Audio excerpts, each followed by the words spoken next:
Okay. And I'm recording when you're happy.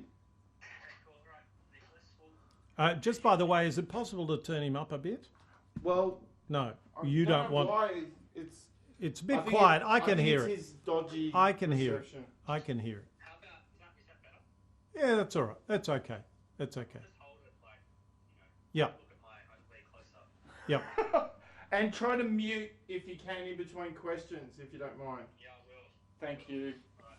So, Nicholas, do you think the RBA review will achieve anything? Not very much. I mean, my view is that the RBA works reasonably satisfactorily with a bunch of caveats as an institution, that the really interesting things, the really worthwhile things would be to try and develop its role into a broader macroeconomic stability role. But in doing what it does, the changes that come out of the review, I think, will be relatively minor. So just sticking within the minor changes that will Yep. occur. Yep. We're thinking things like board composition, Yeah. get monetary experts in there rather than business people, those types of things. Yeah. What types of changes would you like to see within that? Well,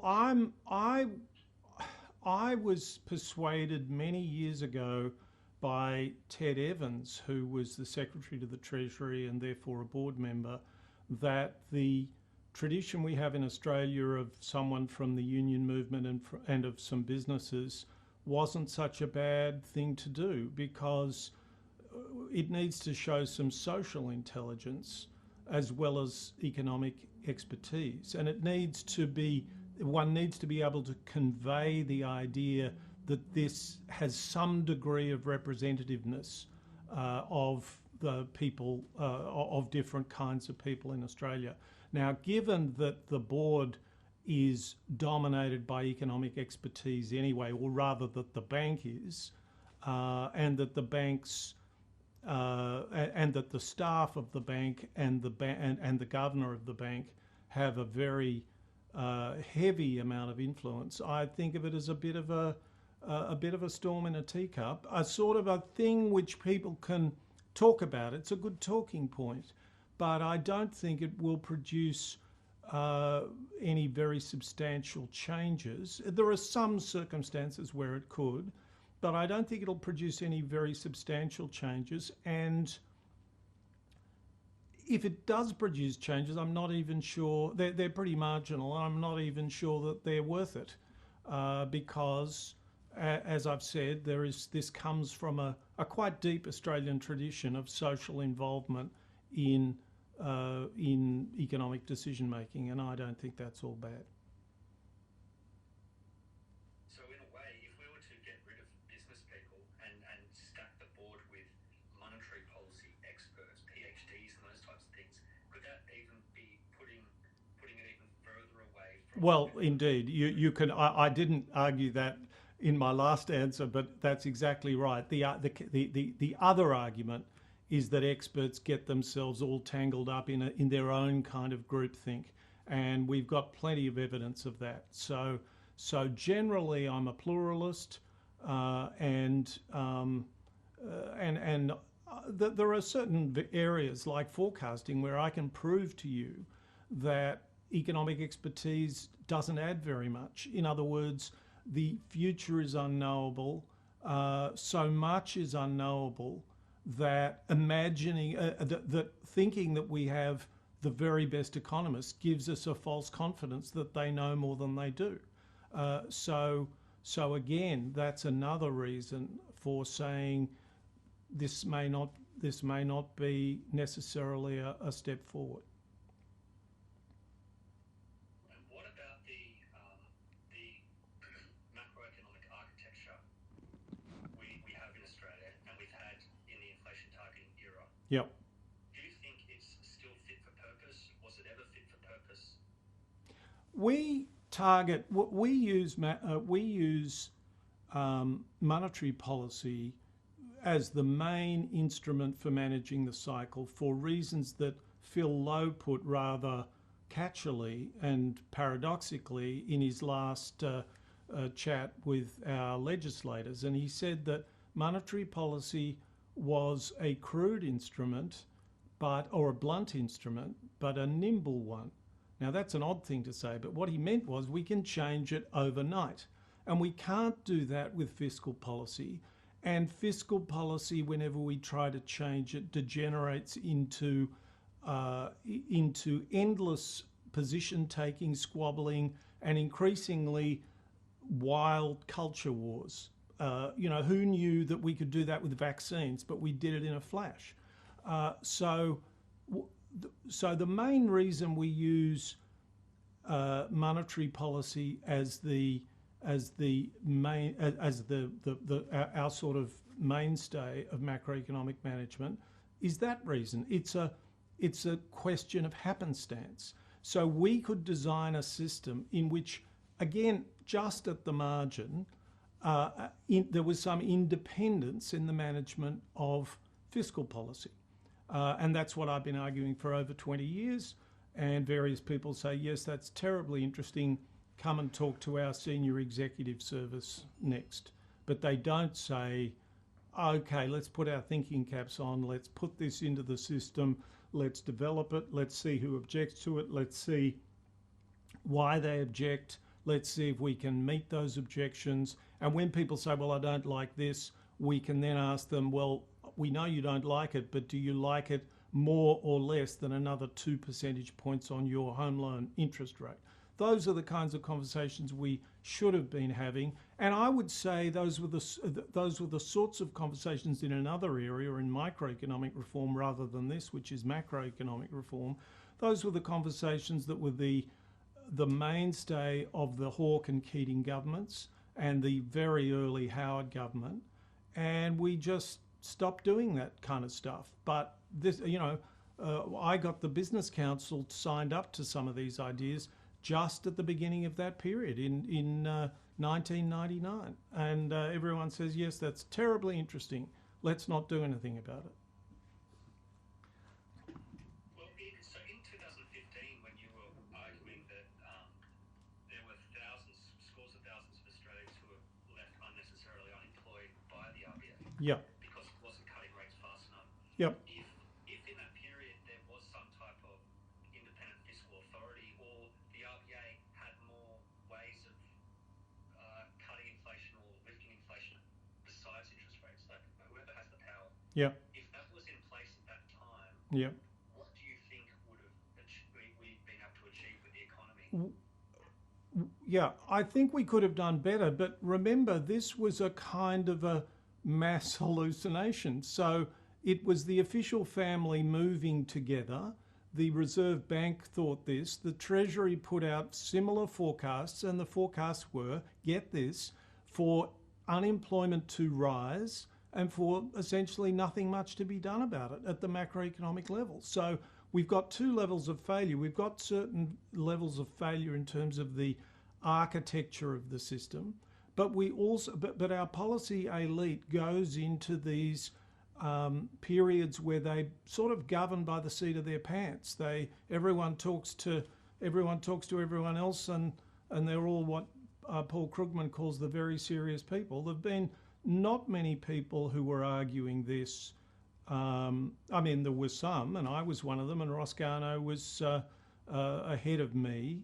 So there were some people arguing that, but then you've got to win the argument. And the sad fact is that our policymakers in that period, so we're talking, say, 2013, for a long, long period, until really the pandemic in some senses, were preoccupied with the possible problem of inflation and so on and so forth. So there you have it. That's what we were preoccupying ourselves with, rather than what we've done now, which is let's go for full employment. It turns out this might be possible.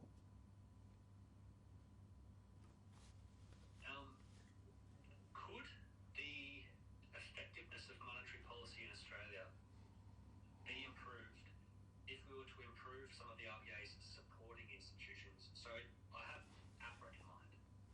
If it was more interested in keeping houses affordable rather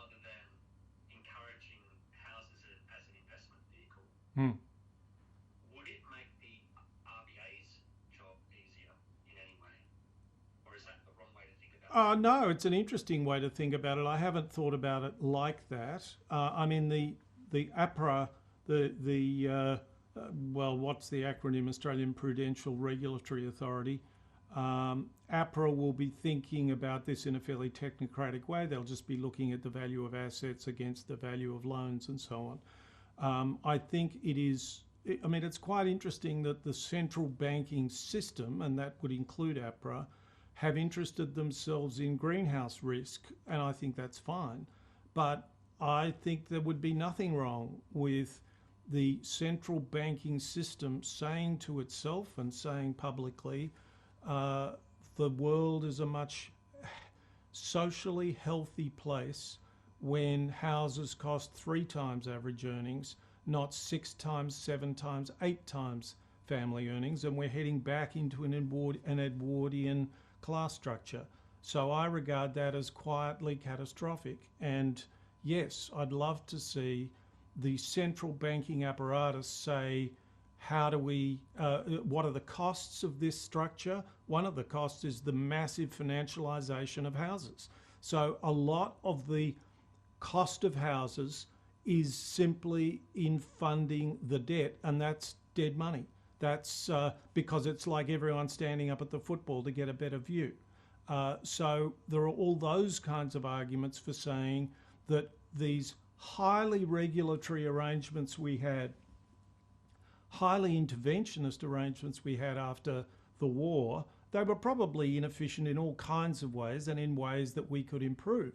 But there was a basic wisdom there and a basic efficiency there in saying that getting every Australian house buyer to compete against every other Australian house buyer is a rule for standing room when we have room for seats. And that's a trick we've played on ourselves over the last generation, and it is, as I said, quietly catastrophic in my view. And if Phil Lowe is eventually replaced, or if he leaves, who would you want to replace him? Oh, gee, I don't know. What type of government? Well, I have some pride in Australian policy making and in the in the Reserve Bank of Australia's track record, which was that in the last generation, I suppose. Well, I can take this back to the Asian financial crisis. In New Zealand, they tightened policy. They said, "Oh goodness, our inflation target is at risk," and they engineered a recession that was completely unnecessary, and we powered through with the Australian exchange rate 57 cents in the dollar when we'd been used to having it above parity. So I'm proud of that. I'm proud of the fact that the US Fed and the Australian Reserve Bank were expansionist when the Central Bank of Europe was shockingly contractionary and essentially another arm of austerity. So that's the tradition that I would like to see maintained. And I think it's been lost through this seat of the pants period from 2013 to the pandemic. I think I'm concerned that we are now raising rates above where we can be confident that we need to. But generally speaking, I'm proud of that heritage. So let's make sure that we stay within the bounds of that heritage. Okay, I think that's pretty much it. Okay. The only other question I guess would be if the RBA, what you were talking about when it came to the post-war efforts by policymakers to really improve the lives of the ordinary person by getting them into houses and things, that is delivering on the RBA's mandate to increase the well-being of all Australians. Yeah, that's true. That seems to have been lost. Yeah, I think that's fair. And if you want to interleave that editorializing over what I'm saying, you go right ahead, because I think that's absolutely right. The other thing that I'd say is that the other disappointing thing about the Reserve Bank And I think it's sort of inevitable. Large, very independent and protected institutions, they don't use that independence very well. They don't use that independence to be searching. And I think they've used it to become quite complacent. And I'll give you a very simple, comical and shocking example of that, which is that the RBA board meets 4 times a year the day before the national accounts come out. That's a disgrace. That is a complete disgrace. With a change in the, with a pencil mark, they could change that. In 2008-9, the RBA went on holiday in January. Well, I don't need to tell you what was happening in 2008-9, and not only that, but on the decision they made in December, I think it was, and you have to check the record for this, on the decision they made in December, they said that they would do a little bit more because they wouldn't be meeting in a month. Really. They couldn't meet in the middle of January because what they had to do, which was go on holiday, was more important. Amazing stuff. But I hope you, if you put this in the interview, you also put the other things that I'm saying about how proud I am that basically over the long haul until recently, it's done a definitely well above average job if your criterion is comparing it to other central banks as opposed to perfection, which it has understandably been a long way from. Perfect. Good. Perfect. Thank you very much. Okay, that's good. Thank you. Well done. That'll give me, I'll be able to put far more of that into the online piece than into the TV. Off to the library. Yep.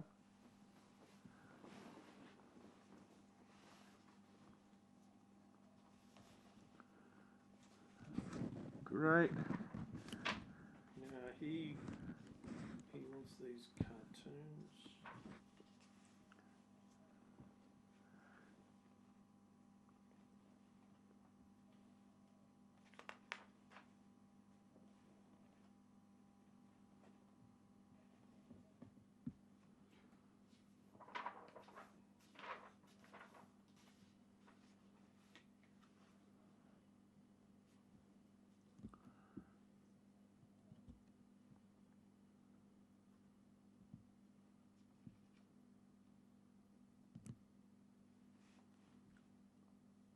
Brilliant. I'll be opening it.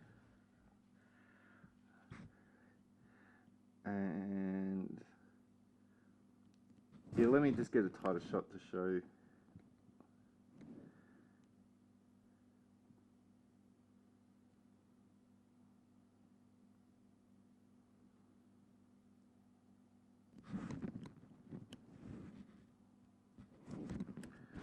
Okay, open her up.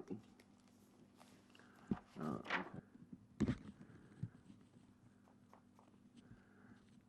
So if you don't mind, can you start opening the book again?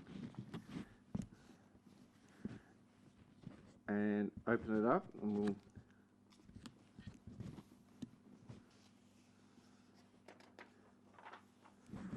Great, and... Make it look like a cartoon book that way.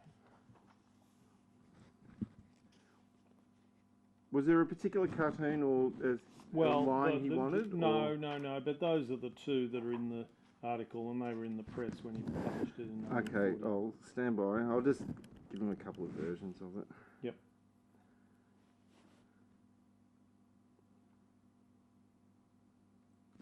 Can I get you to twist the book smidge toward...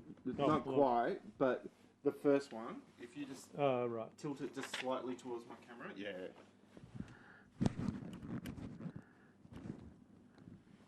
That's great.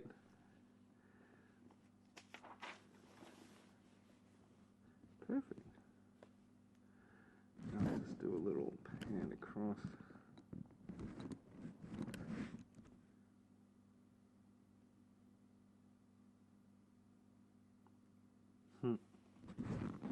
Oh, sorry. Sorry, no, my fault. I was just giggling at it. All right, and Yeah, continue just having a look at other pages There's if you want. wages and prices in lockstep. Yeah, So I know. I can't go past Maynard. Then you just want me to go through it? Might as well. Yeah.